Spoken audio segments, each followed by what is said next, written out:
Olá a todos, o meu nome é Ana Carneirinho e este é o segundo vídeo sobre números de oxidação de átomos envolvidos em reações de oxidação-redução.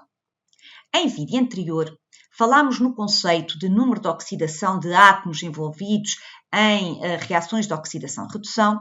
Explicámos como é que este número de oxidação pode favorecer ou pode simplificar a análise de reações de oxidação-redução e demos ainda 4 regras para determinar o número de oxidação de átomos.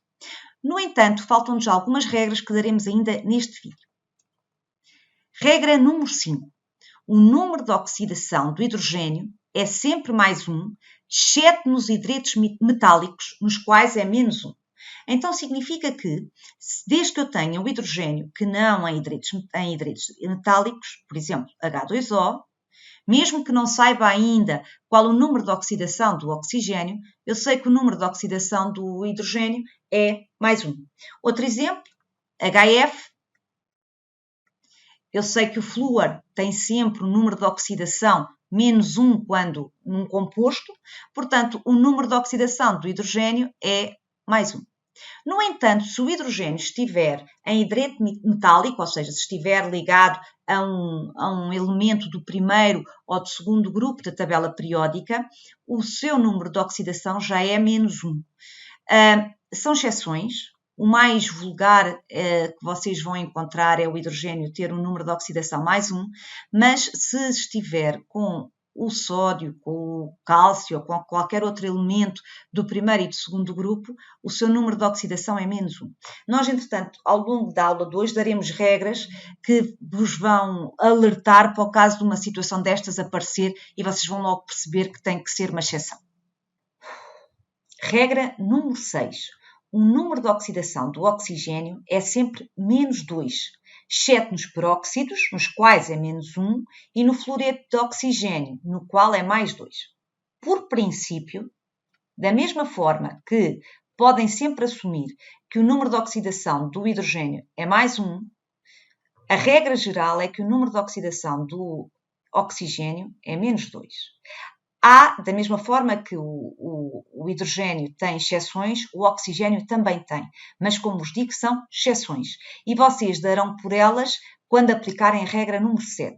Portanto, por princípio, vão assumir que o número de oxidação do oxigênio é sempre menos 2. A regra número 7 é muito importante.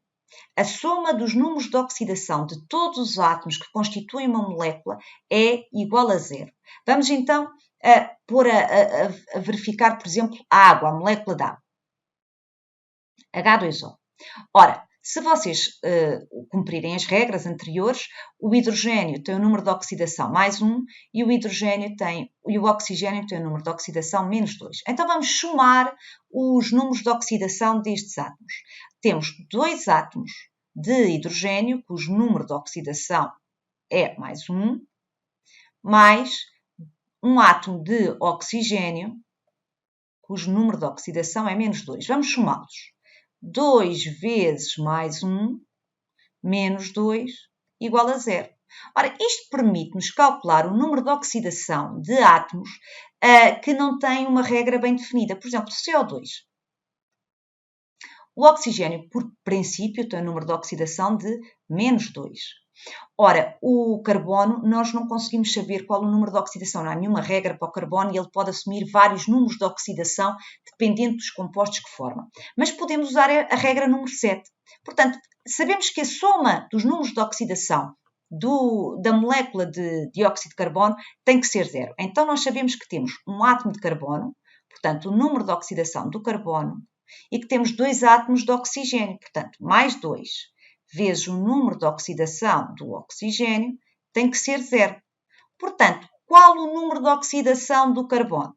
Então, o número de oxidação do carbono tem de ser mais 4 para que os números de oxidação se anulem.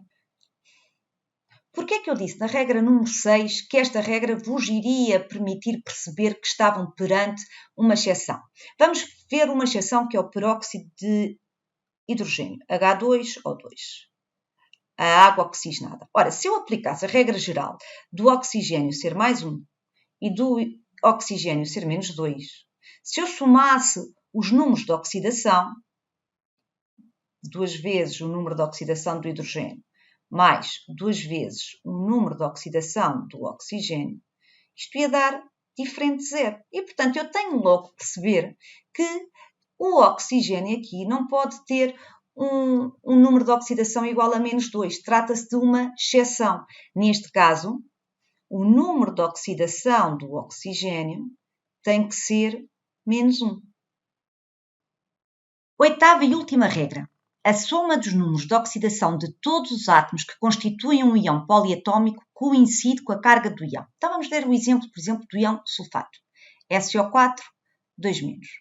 Ora, o que esta regra diz é que se eu somar os números de oxidação de todos os átomos envolvidos, o resultado tem que ser igual à carga do íon, que neste caso é menos 2.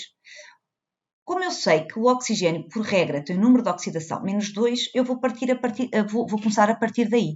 Ora, o número de oxidação do enxofre, não há nenhuma regra para o calcular. O enxofre, tal como o carbono, vai ter um número de oxidação que varia conforme o composto em que ele está. Portanto, o número de oxidação do enxofre, mais 4 vezes o número de oxidação do oxigênio, tem que dar menos 2. Portanto, o número de oxidação do enxofre tem que ser igual a menos 2 menos 4 vezes menos 2, o que dá menos 2 mais 8 mais 6. O número de oxidação do enxofre no íon sulfato é mais 6. Vamos aplicar o que aprendemos através do exercício. A obtenção de metais por parte dos respectivos óxidos é uma das aplicações das reações de oxidação-redução. O ferro pode ser obtido a partir da hematite, um minério rico em óxido de ferro 3, através da seguinte reação. Identifique o agente redutor. Ora, nós podíamos tentar fazer este exercício através da transferência de elétrons, mas é muito mais simples fazê-lo através da variação do número de oxidação. Nós encontramos aqui duas substâncias elementares, que são o carbono e o ferro, e, portanto, o número de oxidação delas será 0. O número de oxidação do oxigênio é também menos 2, regra geral. Portanto, falta-nos calcular o número de oxidação do ferro no óxido de ferro e do carbono no dióxido de carbono. Vamos fazer, por isso, alguns cálculos auxiliares. Portanto, relativamente ao óxido de ferro 3, como é um composto e não um íon, nós sabemos que a soma de todos os números de oxidação tem que dar 0. Portanto, 2 vezes o número de oxidação do ferro, mais 3 vezes o número de oxidação do oxigênio, tem que dar 0. Ora, eu sei que 2 vezes o número de oxidação do ferro será menos 3 vezes menos 2. Portanto, o número de oxidação do ferro será mais 6 a dividir por 2, será mais 3. Vamos fazer agora um raciocínio idêntico para o CO2, que aliás já fizemos atrás. Portanto, também é um composto, a soma dos números de oxidação tem que dar 0, portanto, o número de oxidação do carbono mais 2 vezes o número de oxidação do oxigênio tem que dar 0. Portanto, o número de oxidação do carbono tem que ser igual a menos 2 vezes menos 2, o que é igual a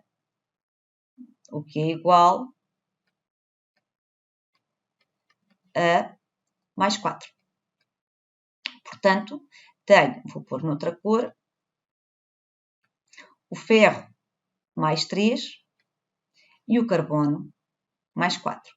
Então vamos analisar a variação do número de oxidação.